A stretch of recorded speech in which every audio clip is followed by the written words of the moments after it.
Do you have your shot glass? We have to get into the right frame of mind for this.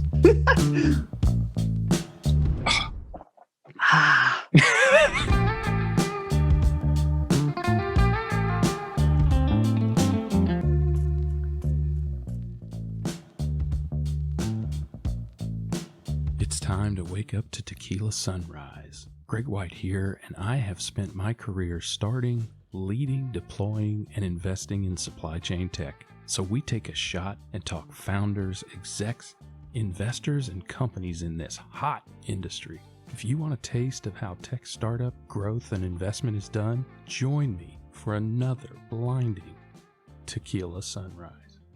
A Tequila Sunrise classic re-release. Ben Gordon with Cambridge Capital. Enjoy and listen up.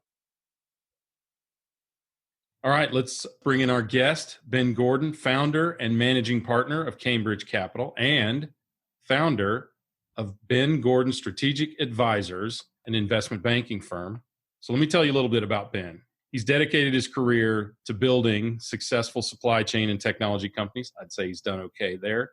Advised over $1 billion worth of transportation and logistics transactions. He has been invested in several companies in the field, some of which we've mentioned on the show, Bring and Lift It. And there are some deals pending, which we are contractually bound not to talk about just yet. In 2010, Ben founded Cambridge Capital, a private equity firm in the transportation, logistics, and supply chain tech sector. And in 2002, prior to that, Ben founded BGSA, aforementioned. So get a load of the companies that Ben has worked with, consulting with at BGSA. DHL, UPS, Agility, Kuehne+Nagel, Nations Express, Raytrans, Dixie, Genco, my buddy Eric Wilhelm at Wilpack, and Echo.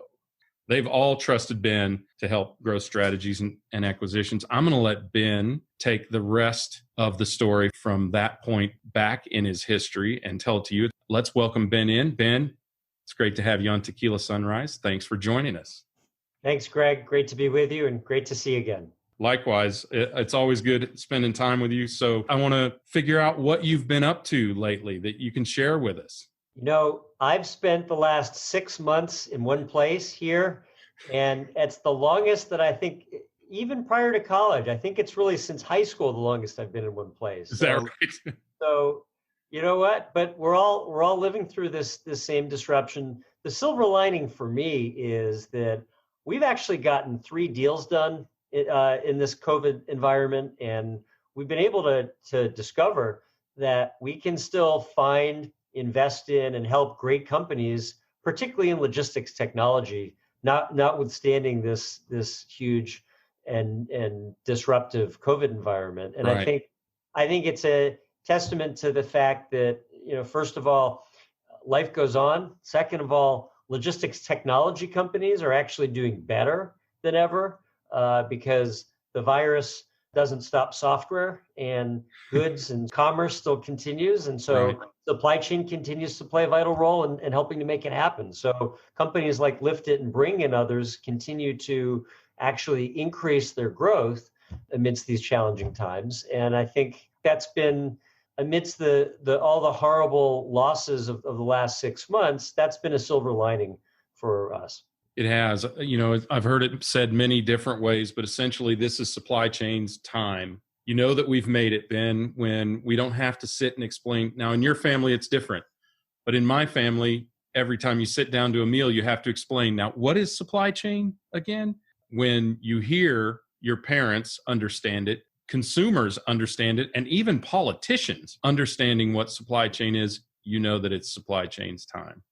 Well, it's funny you say that. I remember 18 years ago when I was on a panel with Joey Carnes, the CEO of Bax Global, and somebody asked him, Joey, how do you explain what you do to your family? And he said, oh, I tell them import and export, and they think I'm a drug dealer. So we've come a long way in terms of recognition of what supply chain is. It's the right kind of recognition for sure. Yeah. No doubt. Well, all right. So I want to make sure our audience gets to know you a little bit. Then I would love to have you share your wisdom with them, a little bit about your journey. We're always trying to inform investors and founders and executives of these supply chain tech companies and some casual and not so casual observers. Believe it or not, we've got a ton of listeners in our community who aren't in supply chain tech, but are somehow fascinated by it. I think they see the future coming like we do. It's a great opportunity for them to hear from you. I'm really excited for them to get your knowledge. But let's start way back in the beginning. Tell us a little bit about your upbringing, a little bit about childhood and youth, and any kind of life shaping or changing moments that jump out at you. Yeah, well, I had a couple of defining moments in my life. I mean, first of all, I grew up, middle class Philadelphia, suburbs of Philadelphia. I didn't grow up dreaming that I was going to be a supply chain investor. Thought I was going to be a baseball player. Thought I would be a pro athlete. And actually, I remember I was shooting baskets in a gym in Philadelphia, and Charles Barkley came by. Whoa. And as a kid, you look up to these sports heroes, and they are larger than life, but all the more so, in that context. When they're actually large. Yeah, exactly. He's 6'6" and 300, and I'm considerably less on both fronts. So I asked him, I said, Mr. Barkley, do you have any advice for me? And he looked at me, and I was this scrawny little 14-year-old kid. And he said, son, my advice to you is go to law school. He did really say that. You got advice from the round mound of rebound. That is truly impressive. I did. And you know what? I didn't go to law school, but he was right that my future was not going to be as a professional athlete. And so, I decided that I wanted to learn how to build businesses. And I had a role model. My role model was my grandfather. My grandfather had started a truck leasing company in 1948, and his grandfather had started a horse and buggy business in 1903. I had 5 generations of this crazy transportation gene. And I went into strategy consulting. I worked at a Bain spinoff called CDI. I spent 3 years in Boston and Paris doing strategy consulting. I looked for opportunities in transportation because I thought maybe this would be my path, start as a generalist and then specialize. We worked with a company called Extra Trailer Leasing, great company. Warren Buffett ended up buying the business. Right. So trailer leasing company, and we developed a strategy, proposed a strategy for them to go into logistics. I remember we were talking with them about buying Hub Group or C.H. Robinson or others in the 3PL space. They didn't do any of those things because they sold to Berkshire Hathaway. And I remember thinking, you know what? It's fun to do the work and develop the strategy, but it's more fun to actually do it than to talk about it. And that's when I knew that I wanted to go do something entrepreneurial. And so while I was at Harvard Business School, I came up with this idea of using technology to help my grandfather's truck leasing business. So he had all these trucks that were going out full, coming back empty. Remember, this was 98. So I said, hey, there's this thing called the internet. You may not have heard about it, but I think it's going to make an impact. I might be wrong. And we could use the internet to broker the dead haul. So you're going out full, coming back empty, use the internet to match the freight with capacity. And I remember, in true business school geek style, I wrote this 80-page business plan and I showed it to my grandfather. And you can imagine I'm sitting face to face with my grandfather, he was a great entrepreneur, but not somebody that really wanted to sit through an 80-page business plan. And I get to page 3 and he stops me. And he says, I've heard enough. I said, well, what do you think? He said, Ben, I think it's a good plan, but I have a better plan. I said, well, what's your plan? He said, well, I'm selling my company. So I thought, well, hell, he's selling his company. That's only a few words. That doesn't take 80 pages. No, it doesn't take 80 pages, and it was not in my plan. But guess what? It wasn't my company. It didn't get to be my plan. So he sold his company. It's now part of Penske. And I figured if you believe in your idea, you ought to go for it. And so the defining moment for me was the decision to go ahead and start something. And, it felt risky and scary. And, you've been an entrepreneur. The moment when you commit, it sometimes seems like a crazy thing to do. But once you decide, you shift from should I do it to how will I do it? That really is the moment. Right? It's when everything changes. When you stop thinking, should I, and start thinking, how will I, it all comes together. There's a professor at Harvard Business School, Howard Stevenson, and he said, the definition of an entrepreneur is somebody who pursues opportunity without regard for resources. And isn't that exactly what we do, right? You have the idea and you say, I'll figure out how. But first you have the idea and you make the commitment to go for it. And that's how it started for me. And so I ended up starting Threeplex. I wrote this business plan. I almost got kicked out of business school for missing too many classes. Squeaked by. You and Fred Smith, right? Did you get an F on yours also? I didn't get an F. I gladly would have traded getting an F for a fraction of Fred Smith's success. But that's right. What happened for me was we had an idea. We got some traction. The idea was to use the internet to help automate how 3PLs operate. Today, you would call it a SaaS TMS. But back then, it was an ASP for logistics to automate the transaction process. We landed some 3PLs as customers and realized that we had something with a little bit of traction. We ended up raising money. We raised $28 million over 3 rounds, Goldman Sachs, Morgan Stanley, Bank Boston Ventures, a host of others. And in the end, Maersk would acquire the business. So I'm summarizing a lot. The highs were fantastic. The lows were horrible. And another thing that I learned was, as an entrepreneur, you just have to try to balance that and keep an even keel. You as a sailor can appreciate that even keel is really what allows you to keep your wits when everything feels magnified on the upside and the downside. Right. And so, a lot of lessons learned, but in the end, coming out of that, selling the business, and then being 29 and realizing that I had a next act and plenty of time to do it, that was pretty exciting. So that's really what sent me down this trajectory of logistics. It never ceases to fascinate me how many people did not plan to go into supply chain, mostly because when we were coming up, it hadn't yet even been named supply chain, or it wasn't universally called supply chain. Sometimes it's still not. Sometimes it was called transportation or logistics, or every single aspect, every segment of this, what we now call supply chain, had its own name. I used to joke when I was working at a supply chain tech back around that time as well. I used to joke with people, how many of you wanted to be an astronaut, right? How many of you wanted to be a race car driver? How many of you wanted to dreamed of being in supply chain? Same deal. Most people didn't even know what it was till they kind of fell backwards into it. And that transformation from fallback to intentional career is accelerating the progression of supply chain excellence with incredible rapidity, especially right now. And I think will well into the future. It's interesting to hear so many people that we talk to say that very thing. Didn't intend to get into supply chain. You at least came by it genetically somehow, right? From 1903 to 1998, that's a good history of at least understanding transportation, right? It's one of those things you probably talked about over the dinner table once or twice. Yeah, I'm probably missing a chromosome or two, but that's right.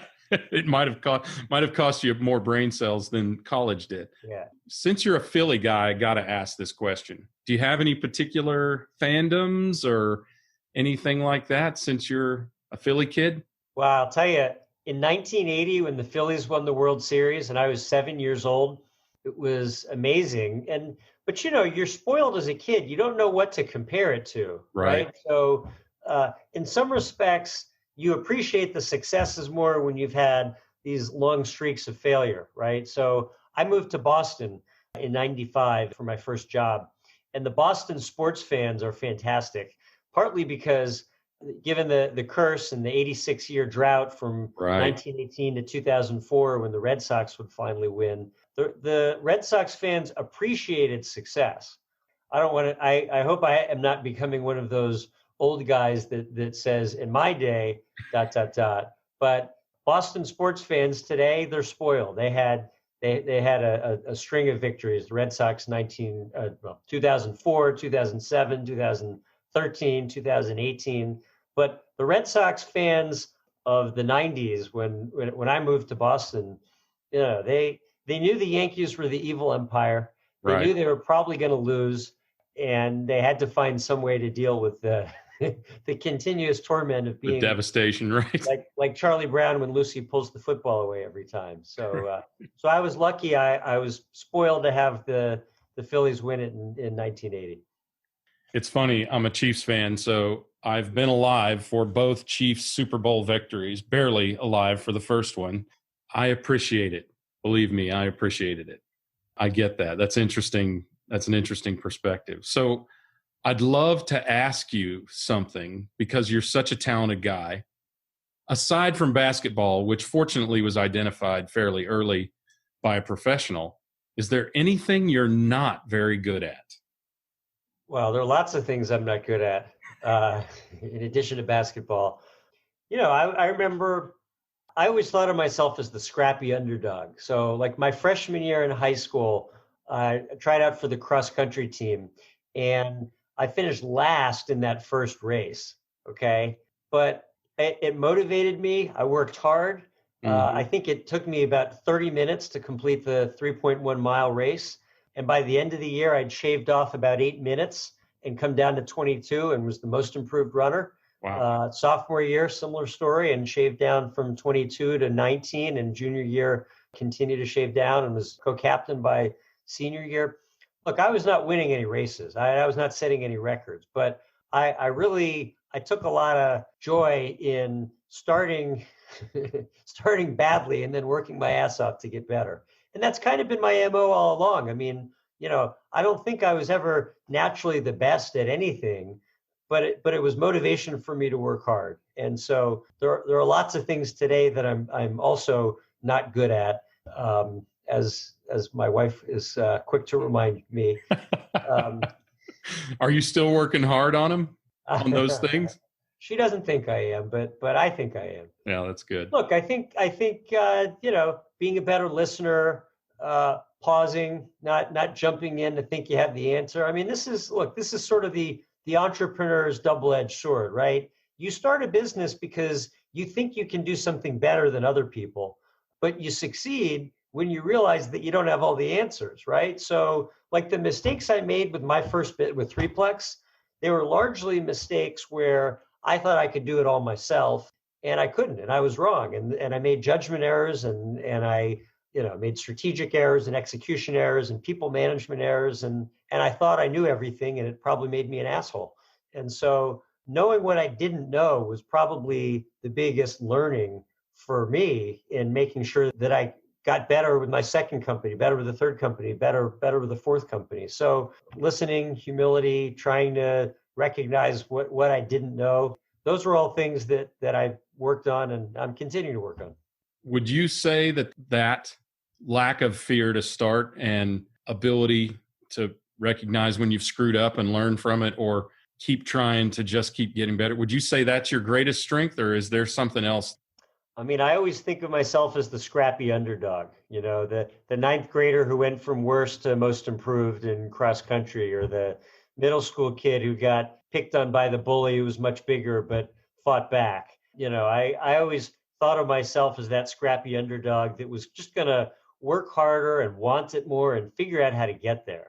And, I think rationally, anybody that starts a company has to have some of that tenacity and, pugnaciousness. Yes. Even because if you don't, then why start it, right? If you don't think you can do it better than it's being done, if you don't think you can solve a problem that exists, then why do you exist? And why does your business exist? And why does your idea have merit? So for me, I think the scrappy underdog and the willingness to work harder and just figure out how to get there, that's been the most important thing for me. And it's also what I look for today as an investor when I back entrepreneurs.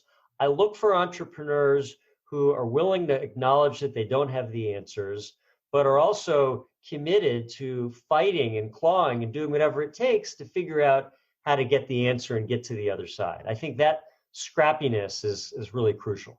You forced me to ask a question that I was not planning on asking, but I'll tell you the backstory about this afterwards. I feel compelled to ask you this, and it's probably unfair. It's kind of a introspective question. So if you need a second, do it. My sense is you probably know deep in your soul, or maybe off the top of your head, do you love to win or do you hate to lose? It's a great question. I think the obvious answer is both, but you got to pick one, Ben. Come on, man. If I had to pick one, I hate to lose. hate to lose. I would have guessed that.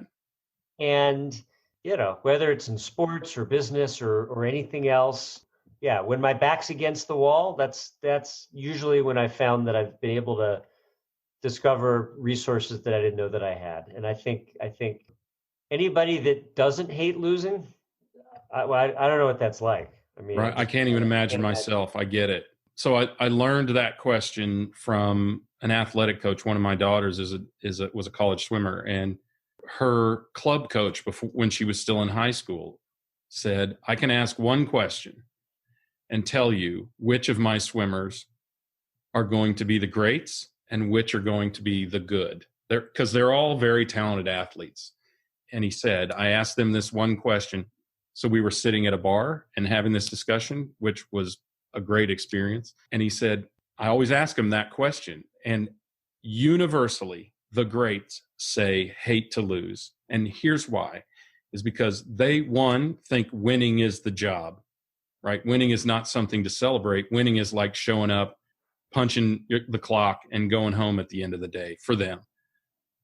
The mindset that hate to lose gives you is that drive, that seeing yourself as the underdog, that pugnaciousness, that trying to prove everybody wrong, that doing everything you can to train to better yourself so that you eliminate any possibility that you're going to lose. And when you eliminate any possibility that you're going to lose, you do your job, you win.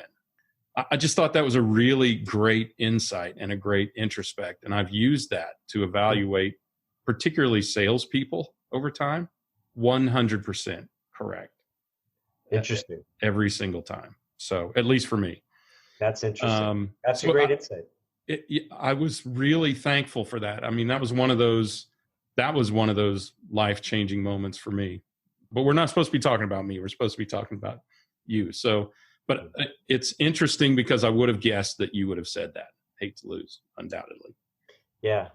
Well, I mean, we all find channels for our competitive spirit. I mean, for me, the cross-country runner in that kick in that last quarter mile, right? In my mind, I always looked ahead to that final quarter mile, and I thought, okay, this is the part of the race where I own it, where I'm going to leave everything on the field. I'm not going to let that guy in front of me win. I'm going to get there. Yeah. And I don't know how much of that's visualizing success, versus imagining how bad it would feel to lose. But I think that finishing kick, for me, that was a great, metaphor. It was something that I learned in high school, and it's something that has stayed with me in business as well. So definitely an example of that hate to lose. Yeah, no doubt. You're always looking at the next target, right? Whether it's the finish line or the person in front of you or whatever it is, you're looking at that next target and just trying to get to that thing. Yeah. Really philosophically, have you ever had something or someone that held such a power over you, whether it was real power or just perceived power, that you felt like you might not be able to get over it? And if you did get over it, how? Oh, sure. Well, middle school. I remember, Greg, in sixth grade in middle school, it was Halloween, and I was on the bus. And remember, I was the scrawny little kid that Charles Barkley would later to be a lawyer. And I had a bag of Halloween candy. And there was a kid sitting behind me who is much bigger than me, a year older. In my memory, the guy was on steroids in the seventh grade. Yes. And he was a thug. I mean, he was a gang leader in this school. It was a public school in Philly, and the kid grabbed me and said, and this is your show, so I assume I can just quote. Say whatever you said. He said, "Give me your fucking candy, kid." And in so what grade was this? Well, oh wait, it was Philly. What am I saying? Yeah, Philly, exactly. They wouldn't do this in Kansas, Greg. Yeah, so you might be amazed. I said no, and I don't appreciate you talking to me that way. So he takes my head and he bounces it off the window of the bus and says, "I said, give me your fucking candy." So I don't really know what got over me, but came over me. But I said to him, "Hey, Bobby, why don't you do that again and let's see what happens?" Okay. Guess what? He did it again. So I got up, and I was a small, scrawny kid, but the element of surprise is a great thing. And Isn't I it? just popped him, right? I hit him twice, once in each eye, and he went down. Now, unfortunately, he came back up, and I blocked him as best I could, and eventually, other kids, pulled us apart. But I stood up to that bully in sixth grade, and I felt pretty good about that. Yeah. But school the next Monday, and Bobby's got marks around his eyes, and he says, "Oh yeah, that kid Benji poked my eyes." Well, it didn't look like pokes; it looked like rings around. You could his see eyes. the knuckle marks, couldn't you? Yeah, but this thug and his little gang chased me around the school, sixth grade, seventh grade. It was 2 years of constantly being afraid that I'd make a turn around the hallway, and there would be the bully with a couple of his gang members, and there were a couple of times when I was in, I think, 5 or 6 fights, sixth, seventh grade after that. Mm-hmm. Wasn't a great time, wasn't a lot of fun. And I remember being a scared kid. Being bullied isn't fun, and being afraid of physical violence isn't fun. But you know what? I got through it, and I felt stronger and tougher. And also, they finally pulled me out of that school and put me in another school in 8th grade, and that helped. And I guess it helped me with cross country running. So there's a silver lining. But for me, those were 2 bad years. But what was great about it was I ended up feeling a sense of strength. I felt good about having stood up for myself. I felt good about learning how to protect myself. And I felt good about feeling like I wasn't a victim, but someone that could try to take control of my own destiny. And, look, it's not like that for everybody. It's certainly not like that for, lots of other kids. And I could have made a couple of wrong turns, and things could have been a lot worse. But you know what? It feels good to stand up for yourself, and it feels good to know that there's a way to change what's around you. Yeah, that's a really good point. I mean, there's an old saying, there are people who are changed by their environment and people who change their environment. Even if it didn't fix everything, I mean, it at least made you feel better about it. You did get a couple of good pokes in, so congrats for that. And I mean that. I mean, you can't let somebody lord over you like that. That's fantastic. All right, let's fast forward a little bit. So I want to understand a little bit more about Cambridge and BGSA. And of course, you told the threeplex story, but tell us a little bit about how BGSA and Cambridge, how they came about, and then how they play today in the supply chain tech ecosystem. Because it's rare, I think, that somebody has an investment bank and an investment firm, but the bank was first. Is that correct? That's right. Yeah. That's right. Yeah, it really began with a basic idea. The basic idea was I had a lot of logistics companies coming to me when I was running threeplex, and they were all interested in the software, but they were usually more interested in something else. They were interested in figuring out what's happening in my industry, where's my business going, this clash between technology and services, this disruption.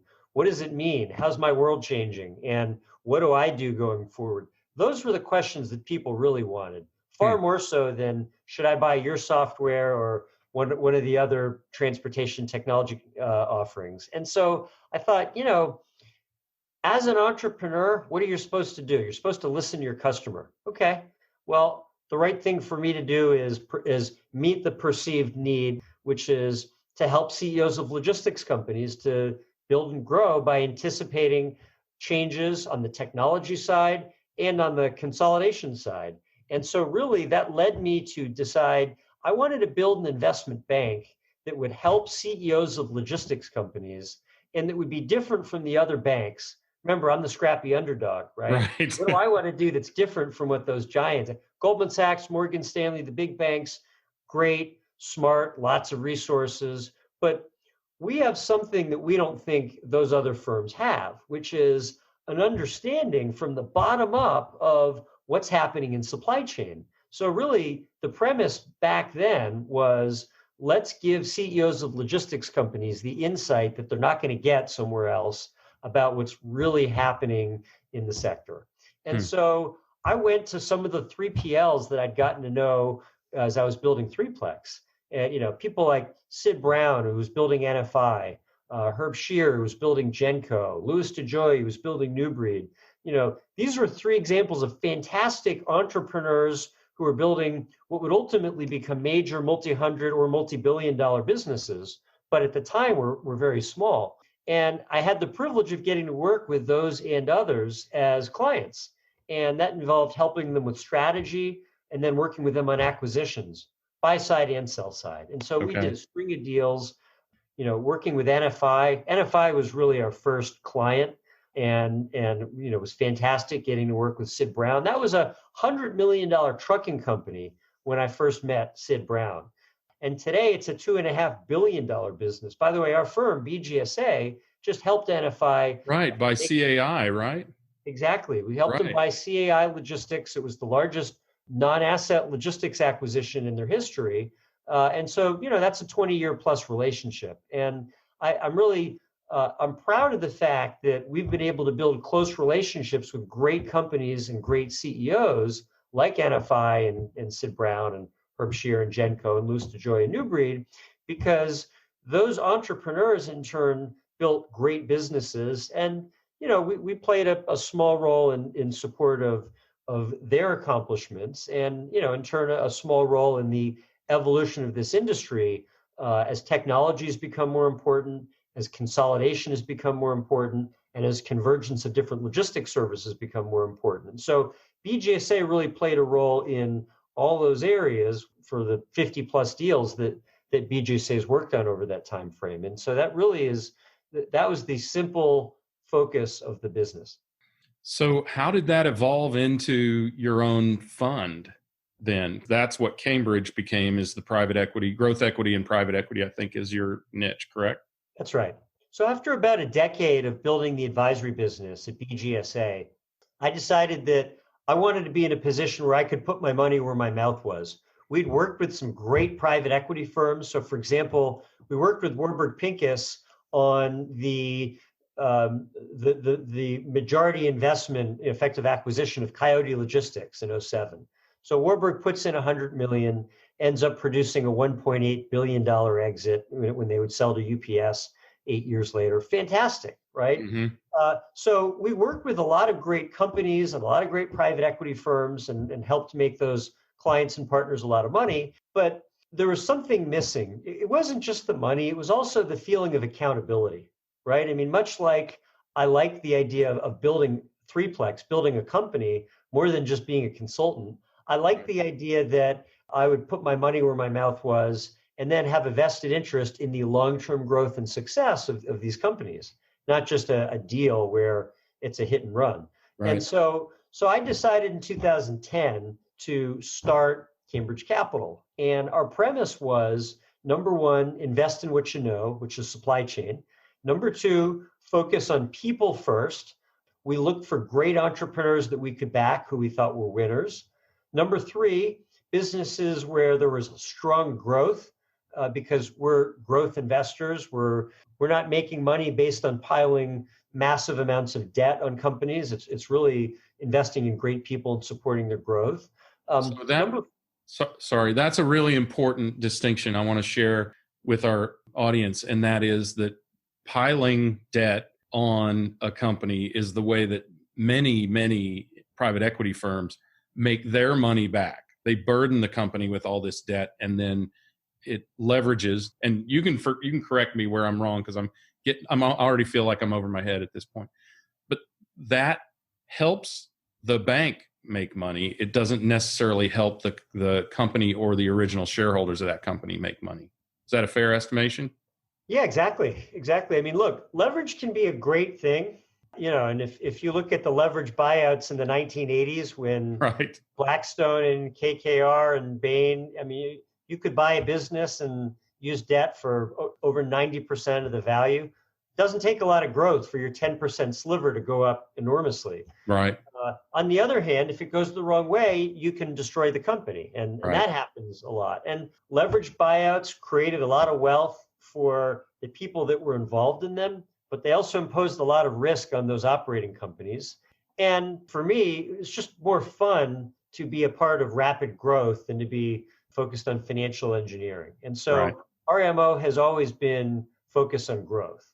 And lastly, it's value add. We look for businesses where we can bring something to the table that contributes above and beyond what would otherwise be there. And so, look, it's good to be smart. It's better to be lucky, and we were lucky because, well, in 2010, a guy that a lot of people had never heard of in logistics showed up, and his name was Brad Jacobs, and he said, "Hey, you probably don't know me, but I've done 4 roll-ups in other industries. And I've decided my next industry is going to be in logistics. And I hear you guys know a lot about logistics. Maybe you can help me." Okay, my humble apologies, but I have to leave you hanging on Christmas Eve. So if you want to hear the second half of our interview with the great Ben Gordon, go find TECHquila Sunrise episode number 14. TECHquila Sunrise is part of the Supply Chain Now Network, the voice of supply chain, featuring the people, technologies, best practices, and key issues in the industry. And hey, listen up. To build your supply chain knowledge, listen to, get this, Supply Chain is Boring, where Chris Barnes connects you to the who's who that got supply chain where we are, point us to where we're going, and take us to the next level. Or check out This Week in Business History with Supply Chain Now's own Scott Luton to learn more about everyday things you may take for granted and pick up quick insights you can use as inspiration and conversation starters. Our Logistics with Purpose series puts a spotlight on inspiring and successful organizations that give first, give forward as their business model. If you're interested in transportation, freight, and logistics, have a listen to the Logistics and Beyond series with the Adapt and Thrive Mindset Sherpa, Jamin Alvidrez, and also check out Tech Talk, hosted by industry vet and Atlanta's own Corinne Bursa, Supply Chain Pro to Know of 2020, where Corinne discusses the people, processes, and technology of digital supply chain. For sponsorship information on TECHquila Sunrise or any Supply Chain Now show, DM me on Twitter or Instagram at Gregory S. White or email me at greg@supplychainnow.com. Thanks again for spending your time with me, and remember, acknowledge reality, but never be bound by it.